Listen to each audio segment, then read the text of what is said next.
Today we will be turning your gesture drawing sketchbook into your nice long giraffe on this white piece of paper so that eventually this is our final product. You'll notice that I have added some little personal details to my giraffe. We'll get to that as well. So first I want to look through my sketchbook for my favorite sketch, my favorite dance pose that I will use to draw my giraffe into today. We just want to use our sketches for inspiration so that we have some sort of a plan before we just start drawing. Okay, so everybody's going to start with a nice big oval in the center of their paper for their giraffe. This is going to be our giraffe's body. Make sure that it's nice and big on your paper because the body should be the biggest shape. The torso is the biggest shape in your giraffe, just like on the humans. Next, I think it's easiest to start with the head. Now, we're drawing a giraffe, so we need to have a nice, long, noodly neck.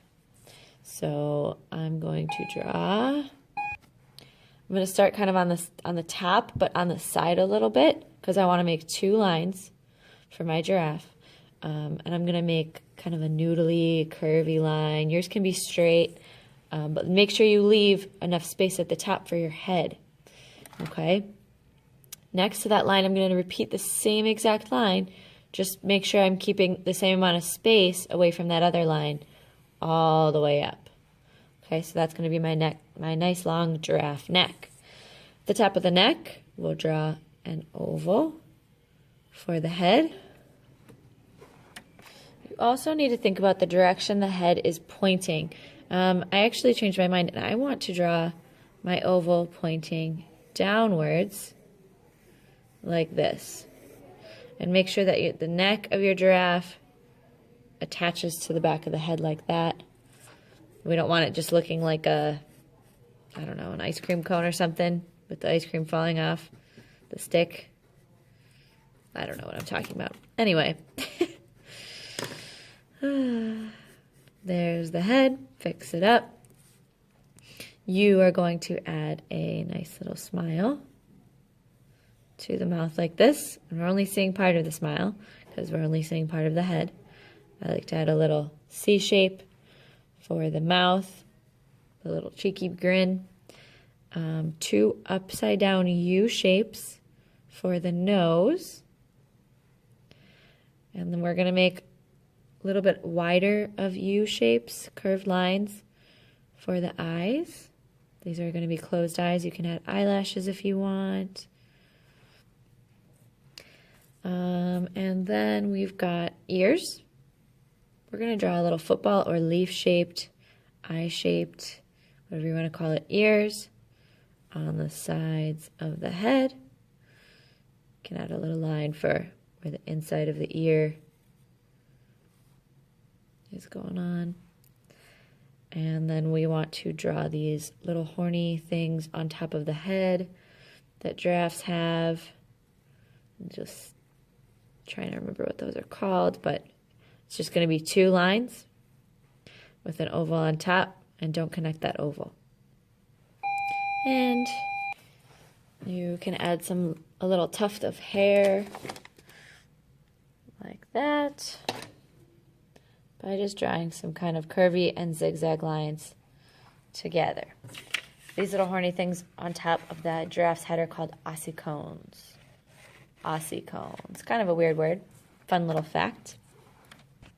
Now we need to finish off the giraffe's body. So we need to add some noodly arms, just like we did that thick neck. We're going to draw some noodly arms, but they're going to be a little bit thinner. Notice how the neck is thick. The arms are thin. So, back to my sketch. My arm is going out, up, and then the hand goes over. So I'm going to try and do the same thing, except my giraffe is facing the other way. So I'm going to draw that arm over here.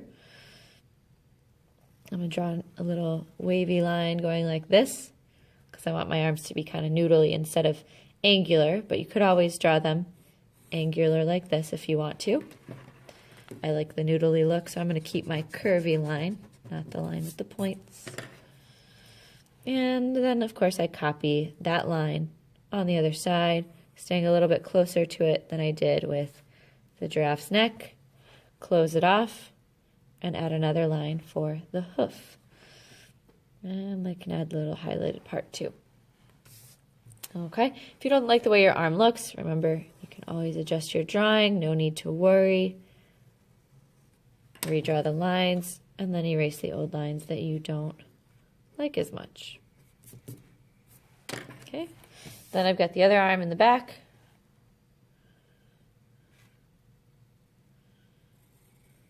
Curvy line up and then down. Same line next to it, being careful to keep the spacing the same. Connect the hoof, draw a line, and another line. Fix it up if you need to do that.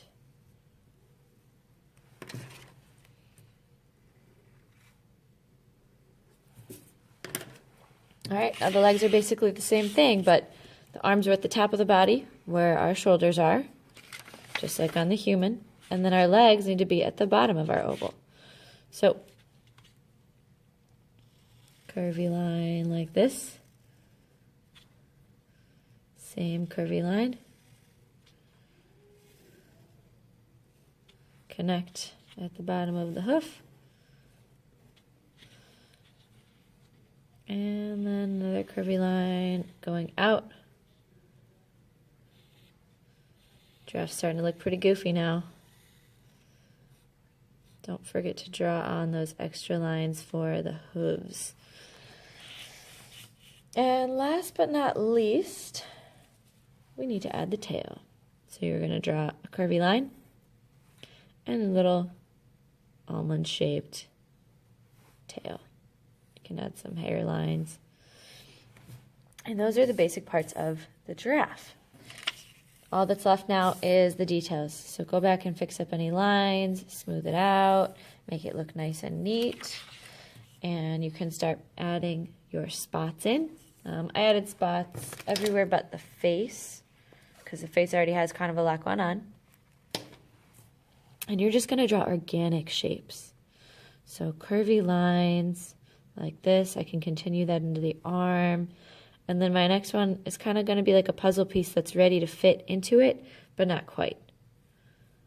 Just kind of random curvy lines all over the place. Almost like puzzle pieces that aren't actually connected to each other yet.